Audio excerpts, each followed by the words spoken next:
البوست اللي باش نبداو به اليوم خذيناه هي مثل تالي من باج صانع المحتوى التونسي صديقي بشير الغربي.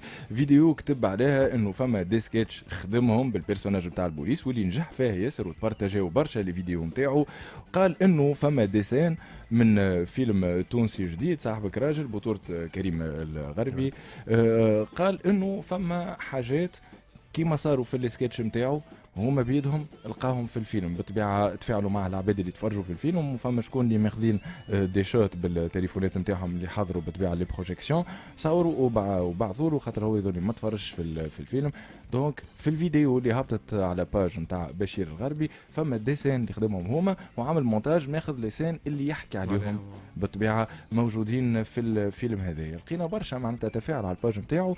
قلنا اخويا خلينا نشوفوا شنو هي راي توانسه في الموضوع هذا. يا اخي خلينا عملنا عليهم طلع الكومنتات الكل. خذينا 3 عينات الحقيقه كل واحد من شيره. الكومنتير الاولاني اش قال؟ لا سرقه الافكار عيني عينك. لهنا باش نحكيو على راهو منظومه كامله مش نحكيو جوست على البوست هذايا كاو. قال سرقه الافكار عيني عينك، لا حشمه لا خوف، صح عليهم. انا ننصحك القانون هو الحل باش يتعلموا المره الجايه يخموا ويفكروا ويخدموا مخاخهم اللي فيها كان السرقه من الفيسبوك. هذايا معناتها الفكر السائد اللي عندنا في تونس.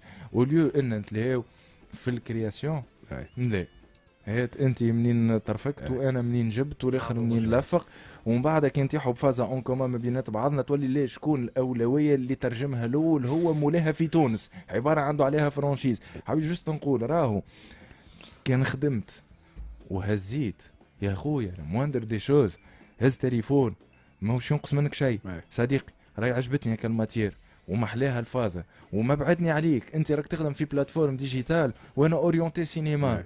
النجم مثالش في 15-20 سكوند سيتواسيون اللي عجبتني هذيك من عندك راني باش نخدمها في السينما.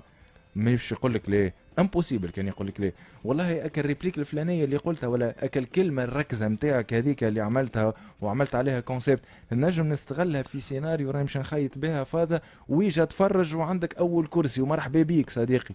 علاش ما يصيرش هكا؟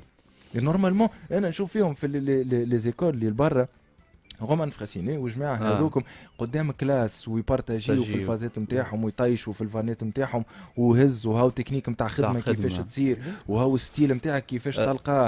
الاحرى انه يصير هكاك ما يقعد هذا الكل كوم. بالنسبه لي كنت صديقي بشير راهو ربي يرزق بالفكره. بالنسبه لي انا نجاح انك تشوف فاستك تعاملت نقولوا احنا في اشال اكبر شويه من الديجيتال في تونس. هذا سينونيم تاع نجاح. معناتها انت راك في الخلق وهما راهم في الكوبي. معناتها انت راك قاعد تكتب وتعمل في حاجه جديده وهما راهم في ايبويزمون نتاع افكار. دونك ما تاخذهاش بالخايب حتى لو كان طلعت خدمتك بالرسمي ميسالش.